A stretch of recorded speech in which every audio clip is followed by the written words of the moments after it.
చాలా మటుకు కూడా మన వాళ్ళు అందరం పేదరికం నుంచే ఉంటాం, పేదరికంలోనే పెరుగుతూ ఉంటాం, అలాగే పోతూ ఉంటాం. ఆ వివక్షను దూరం చేయడానికి అంబేద్కర్ రాసినటువంటి రాజ్యాంగం ఆ స్ఫూర్తితో ఆ వివక్షను పక్కనికి చేయడానికి, ఆ వివక్ష నుంచి దూరం చేయడానికి ప్రభుత్వాలు ఎన్నో చర్యలు తీసుకున్నప్పటికీ కూడా ఇంకా అది అలాగే కనపడుతుంటుంది. వాటి నుంచి బయటికి రావాలి అంటే ఒక విద్య ద్వారా, చదువు ద్వారానే అది కుదురుతుందన్నమాట.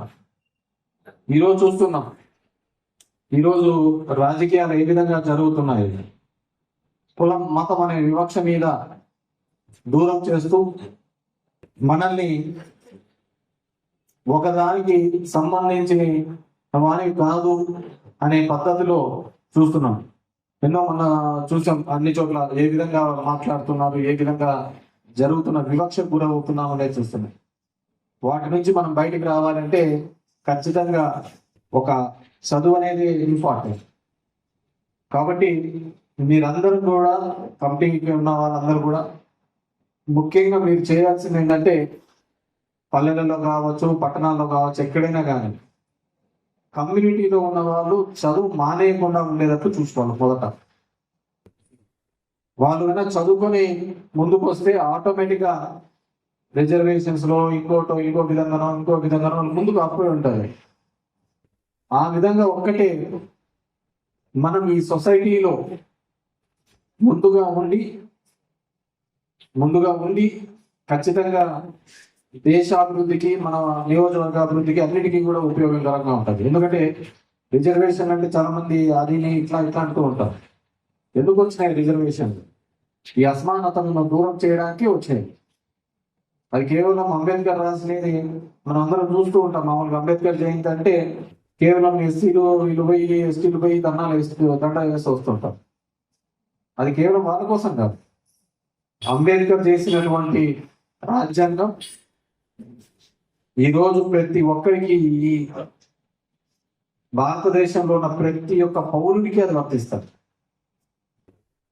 అది బీసీలకు పొందుతున్న రిజర్వేషన్లు కావచ్చు, ఎస్సీలకు సంబంధించిన రిజర్వేషన్ కావచ్చు, ఎస్టీలకు సంబంధించిన రిజర్వేషన్లు కావచ్చు, మైనార్టీలకు సంబంధించిన రిజర్వేషన్లలో కావచ్చు, ఒక జీవన ప్రమాణాలు పెంచే విధంగా ఆ రోజు అంబేద్కర్ తీసుకొని రావడం. ఈరోజు వాటి గురించి అంతా మర్చిపోయినారు. ఈరోజు కనపడేదంతా ఒకటే కనపడుతుంది, కులం మీద, మతం మీద. ఏ విధంగా ఓట్లను తెచ్చుకోవాలనే దాని మీద ఆ వివక్ష పరంగా చూపిస్తున్నారు. అది నిజంగా బాధాకరమైన విషయం. ఈరోజు దేవుడి పేరు మీద రాజకీయాలు చేస్తున్నారు. ఆ దేవుళ్ళలో నీ దేవుడు, నా దేవుడు అనే పద్ధతికి తీసుకొని వస్తున్నారు. మనం తినే భోజనాల మీద చూపిస్తున్నారు, నువ్వు ఇది తినాలా, ఇది తినకూడదు అని చెప్పేసి. ప్రతి ఒక్కదాని మీద కూడా ఒక బలవంతమైన రుజువులు మొదలు పెడుతున్నారు. పోనీ చేసే వాళ్ళు ఎవరంతా ఎట్లున్నారు? ఈరోజు ప్రపంచంలో కూడా ఎవరైతే మనమంతా హిందూ ధర్మ ప్రకారం గోమాతను పూజిస్తామో, గోమాతను పొద్దున్నే పూజిస్తామో, ఈరోజు హైయెస్ట్ బీఫ్ ఎక్స్పోర్టర్ ఎవరైనా ఉన్నారు అంటే ప్రపంచానికి బీఫ్ ఎక్స్పోర్ట్ చేసేదాంట్లో 3వ ర్యాంక్ లో మనం ఉన్నాం. మరి వీళ్ళంతా ఎక్కడికి పోయినట్టు? ఉత్తరప్రదేశ్ లో ఉన్న వాళ్ళు ఎక్కడికి పోయినారు? అక్కడ ఉంటే బీజేపీ ప్రభుత్వమే కదా. మళ్ళీ హైయెస్ట్ బీఫ్ ఎక్స్పోర్ట్ అక్కడ నుంచే పోతాను. నేను ఎక్కడో చూసినారు, మధ్యప్రదేశ్లోనూ ఎక్కడో చూసినారు బీఫ్ ఎక్స్పోర్ట్.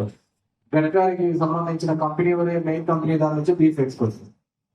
మళ్ళీ పొద్దున్న లేచిన నుంచి మనం గోమాతను పూజిస్తున్నాం అంటున్నారు. కేవలం ఓట్ల కోసం మనం తినే భోజనాల మీద, మనం తినే దానిల మీద, ఆహార అలవాట్ల మీద కూడా ఎప్పుడు లేనంత విధంగా ఒక విషం ప్రచారాన్ని ఈ రోజు అయితే ఇవి చూపిస్తున్నారు. ఇది ఖచ్చితంగా ఈ దేశానికి ఉపయోగపడేది అయితే కానే కాదు. నేను తినే తిండి గురించి, మా ఆహార విచారాల గురించి కాదు, మన బతుకులు ఏ విధంగా బాగుపడుస్తున్నారు అనేది ఈ రోజు ప్రభుత్వాలు ఆలోచించుకోవాలి. తాగడానికి మంచి నీళ్లు ఉండవు, ఇంకా ఎక్కడ దొరకడం లేదు. తాగే పాలు కల్తీ. మన కల్తీ పాలు తాగి రాజమండ్రిలో 15 మంది చనిపోయినారు. మాట్లాడించేవాడు లేడు, చెప్పేవాడు లేడు. ఎందుకు జరిగిందని లేదు. వీళ్ళు చూస్తే ఎమ్మెల్యేలు అంతా వీళ్ళు క్రీడల పోటీలో కబడ్డీలు ఆడతాను. 14 మంది చనిపోయినారు కల్తీ పాలతో. 64 మంది శ్రీకాకుళం జిల్లాలో తాగే మంచి నీళ్లలో కలుషితమై 64 మంది హాస్పిటల్ అయినారు. ఎంతమందికి తెలుస్తోంది? ఎవరు ఆలోచిస్తున్నారు దాని గురించి? నేను ఎక్కడ మార్కాపురమా యాక్సిడెంట్ జరిగితే 14 మంది చనిపోతే అక్కడ ఉన్న ఒక ఆమె 20 సార్లు 108కి ఫోన్ చేసినా కూడా కనెక్ట్ కాలేదని ఆమె బాధపడుతూ చెప్తోంది. 108 సార్లు 20 సార్లు ఫోన్ చేసినట్ట 108కి, కానీ కనెక్ట్ రాలే అంబులెన్స్. ఈరోజు పొద్దున నల్ల చెరువులో యాక్సిడెంట్ అయ్యి అక్కడ లిఫ్ట్ చేసి పంపిస్తామంటే అంబులెన్స్ చెడిపోయిందో రేపు డీజల్ లేదో అని చెప్పి ఎస్ఐతో సహా దాన్ని దొంగి ముందుకు పంపించిన పరిస్థితి. ఈరోజు ఈ దేశంలో కావాల్సింది ఏంటి? పీల్చడానికి మంచి గాలి లేదు. ఢిల్లీలో అంతా విడిచిపెట్టిపోయినారు. తాగడానికి మంచి నీళ్లు లేవు. మనం రోజు పాడే పాటలో పూజించే గంగలో లేవు నీళ్లు, యమునలో లేవు. అంతా కలుషితమైంది. మంచి భోజనం లేదు, తింటే లేదు, అంతా కలుషితమే. తాగే పాలు కల్తీ, నీళ్లు కల్తీ, అన్ని కల్తీనే. పాలకులుగా ఉన్న వాళ్ళు చేయాల్సింది ఒక స్వచ్ఛమైన గాలి ఇవ్వడం, ఒక స్వచ్ఛమైన తాగునీరు ఇవ్వడం, వాళ్ళకి సంబంధించిన విధి చూసుకోవడం, మంచి చదువు చూసుకోవడం, మంచి ఆరోగ్యం ఇవ్వడానికి పాలకులు ప్రయత్నం చేయాలి తప్ప దేవుడి మీద చెప్పి, దేవుని పేరు చెప్పి ఓట్లు దండుకోవాలని, దేవుడి పేరు చెప్పి రాజకీయాలు చేయాలని, దేవుడి పేరు చెప్పుకొని విద్వేషాలు రగిలించడానికి కాదు కదా మిమ్మల్ని ఆ పదవులలో కూర్చోబెట్టినది అడుగుతుంది. దానికోసం కాదు కదా. ఈ హిందూ సమాజంలో, ఈ హిందూ ధర్మ ప్రకారం అన్ని కులాల వాళ్ళు, అన్ని వృత్తుల వాళ్ళు సంతృప్తిగా బతకాలని, ఆనందంగా ఉండాలని చెప్పేసి కోరుకుంటారు. మీకు అర్థం కావటం లేదు. వీళ్ళు ఈ రోజు వేసే ఒక్కొక్క ఇత్తనం ఈ దేశ వినాశనానికి తప్ప వేరే దానికి ఏదానికి ఉపయోగపడుతుంది. మేము కొలుస్తూ ఉంటాం దేవుళ్ళము, ఎప్పుడు లేదే ఇలాగా. నిన్న తాడిమరిలో నేను జరగాలి, ఈరోజు రథం ఎక్కాల. వాళ్ళు రథాలు తయారు చేపిలే, తేలు చేపిలే, ఏమీ చేపిలే. గుడి గట్ల ఏమీ గట్ల. కేవలం ఎలక్షన్లు వస్తాను పార్టీ మాత్రం మాకు అధికారం మేమే జరిపేయాలా. అరే సాంప్రదాయాలు ఉంటాయి, దానికి ఏదో ఒక పాడు ఉంటుంది, ఏదో ఒకటి ఉంటాయి కదా.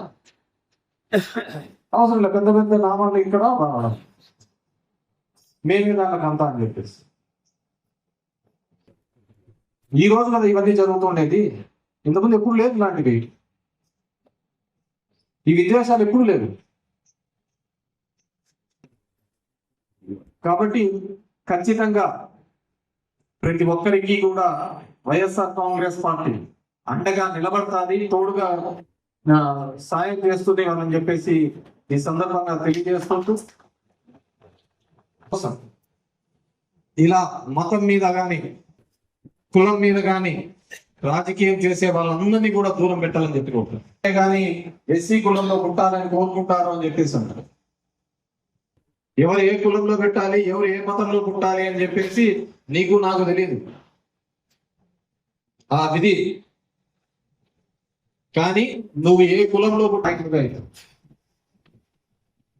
కేవలం నీ కులంలో ఉన్న వాళ్ళని గొప్పవాళ్ళని, మిగతా వాళ్ళందరూ పనికిరాలనే పద్ధతిలో చూడడం చాలా తప్పైంది. ఈరోజు ఈ దేశంలో, ఈ రాష్ట్రంలో జరుగుతున్న ఈ మతపరమైన రాజకీయాలను మనం అందరం కూడా ఖండించాల్సిన ఆవశ్యకత ఉంది. నువ్వు ఈ దేశానికి చేస్తున్న ద్రోహం గురించి మాట్లాడుతా అంటే నువ్వు దేశ ద్రోహి అవుతున్నావు. మేము ఒకటే అంటున్నాము, నిన్నంతా పేపర్లలో చూశారు. అమిత్ షా గారు ఇచ్చారు స్టేట్మెంట్, అందరు ఇచ్చారు. ఈ దేశంలో ఇక నక్సలిజం అనేది లేకుండా చేస్తున్నాము, అని చెప్పేసి.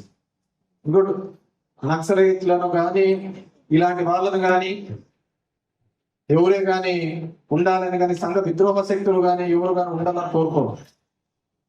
కానీ ఎందుకు పుట్టింది ఈ నక్సలిజం అనే దానికి?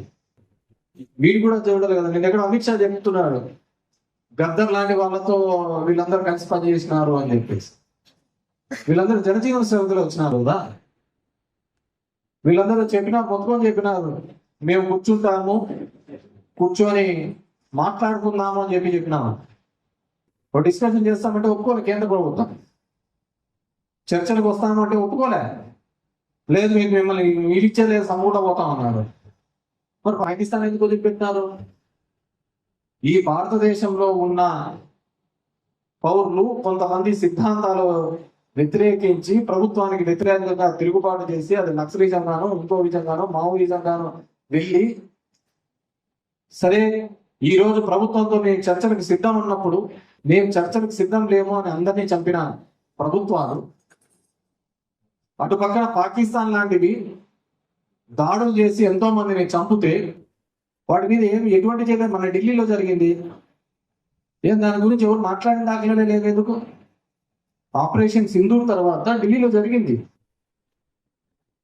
దాని గురించి ఎవరు మాట్లాడలేదు. ఎందుకు అంటే ఒక నేరేటివ్ మనం బిల్డప్ చేస్తే వాళ్ళ కావాలి అంటే కావాలి, లేదంటే లేదు.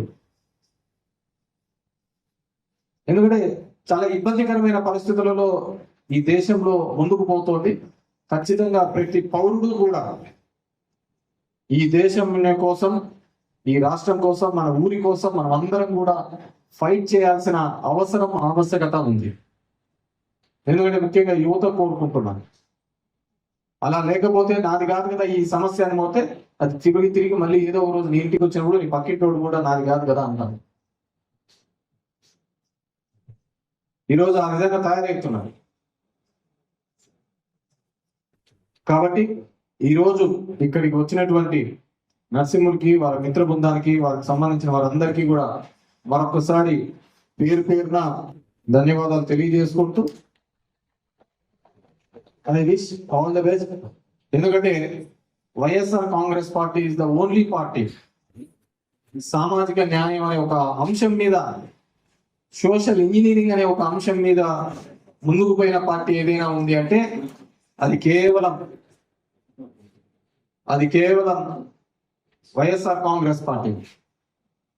మొట్టమొదటిసారి ఒక దళిత మహిళకు హోమ్ మినిస్టర్ ఇచ్చినాడు. ఈరోజు దాని తర్వాత వచ్చిన అనిత కానీ ఆ విధంగా ఇచ్చినారు కాబట్టి నెక్స్ట్ నీకు ఆ విధంగా నెక్స్ట్ మహిళా దళిత ఉమెన్ గా నువ్వు కూడా హోమ్ మినిస్టర్ రావడం జరిగింది. మీకు ప్రతి చోట కూడా సోషల్ ఇంజనీరింగ్ చేసిన పార్టీ ఏదైనా ఉందంటే అది ఒక వైఎస్ఆర్ కాంగ్రెస్ పార్టీ. మనందరం కూడా ఆలోచించుకోవాల్సిన ఆవశ్యకత ఉంది. ఈ కులాలు మతాల విద్వేషాల నుంచి బయటపడి ఈ దేశం ప్రగతి వైపు, ఈ రాష్ట్రం ప్రగతి వైపు ముందుకు దూసుకోపోయే విధంగా పాలకులు ఆలోచించుకోవాలని చెప్పేసి కోరుకుంటాం. ఎందుకంటే చూసాం పవన్ కళ్యాణ్ గారు మాట్లాడిన మాటలు, జరుగుతున్న విధ్వంసాలు, ఏ విధంగా మతం మీద ఈ దేశాన్ని, ఈ రాష్ట్రాన్ని విచ్ఛిన్నం చేయాలనుకుంటున్నారు అనేది. అవి భవిష్యత్తులో జరగాలంటే మనకందరికీ కూడా కాన్షియస్ ఉండాలి. ఈ దేశం స్వతంత్రం కోసం హిందువులు ఎంతమంది కొట్లాన్నారు, ముస్లింస్ అంతమంది కొట్లాన్నారు, సిక్కులు అంతమంది కొట్లాన్నారు, గిరిజనులు అంతమంది కొట్లాన్నారు, అందరు కొట్లాన్నారు. తర్వాత కదా ఇవన్నీ జరిగినది. నేను ఎక్కడో అజిత్ దోవల్ ఇంటర్వ్యూ చూశాను. ఐఎస్ఐ తరఫున ఈ భారతదేశంలో పనిచేసే దాంట్లో ముస్లింస్ ఎంతమంది పనిచేస్తున్నారు, హిందువులు అంతకంటే ఎక్కువ మంది ఐఎస్ఐకి పనిచేస్తున్నారంట. అదేవిధంగా రాకు సంబంధించి పాకిస్తాన్ లో పనిచేస్తున్నారు ముస్లింస్. కాబట్టి ఒక తప్పుడి ప్రజల్లోకి ఇంజెక్ట్ చేయాలని, ఒక చరిత్రను తప్పుదావుగా తీసుకోపోవాలనే ఒక ప్రయత్నం జరుగుతోంది. ఖచ్చితంగా దాన్ని మనం అందరం కూడా ఎదుర్కొని ఈ దేశాన్ని అభివృద్ధి వైపు తీసుకోపోయే ప్రయత్నం చేయాలి. అభివృద్ధి వైపు తీసుకోబోతుంటేనే అవుతుంటది. మనం చూసాం 4 ఏళ్ళ నుంచి కొట్లాడుతుంది యుక్రెయిన్ రష్యా, ఇంత ఉంటుంది యుక్రెయిన్. ఇప్పుడు చూస్తున్నాం ఇజ్రాయెల్ ఎంత ఉంటుంది, మన దాంట్లో కాని భాగం కూడా ఉండదు. అవి నెలలు కొట్లాడుతున్నాయి, సంవత్సరాల తరపున కొట్లాడుతుంది. ఇరాన్ మీద చూసినాం, ఇరాన్ మనకంటే పెద్దది. అమెరికా వీళ్ళందరూ చేస్తున్నాయి కానీ మేము కాంప్రమైజ్ చూస్తాము యుద్ధంలో ధీరస్వరంలో చూస్తాము అని చెప్పి అంటున్నాయి. నేను అనేది ఈ దేశాన్ని ఖచ్చితంగా ప్రగతి వైపు తీసుకోపోవాల్సిన బాధ్యత రాజకీయ పార్టీలకు అందరికీ ఉంటుందని చెప్తున్నాను. ఈరోజు పెద్ద పెద్ద కంపెనీలకైనా సీఈఓలంతా అమెరికాలో అవుతున్నారు, ఇక్కడ ఎందుకు రావడం లేదు? మీకు దాదాపు చూస్తే నేను 95 రూపాయలు పడిపోయింది. ఇదే నిర్మలా సీతారామన్ గారు 60 రూపాయలు ఉన్నప్పుడు చాలా కొట్టుకుని చెప్పినారు, ఈరోజు 95 రూపాయలు అయిపోయింది. కేవలం 4-5 మంది బాగుపడుతున్నారు ఈ దేశంలో, పేదవాడు ఎక్కడ బాగుపడడం లేదు. వీటన్నిటి గురించి కూడా మనం మాట్లాడాల్సిన ఆవశ్యకత ఉందని చెప్పేసి తెలియజేసుకుంటున్నాను. Thank you very much.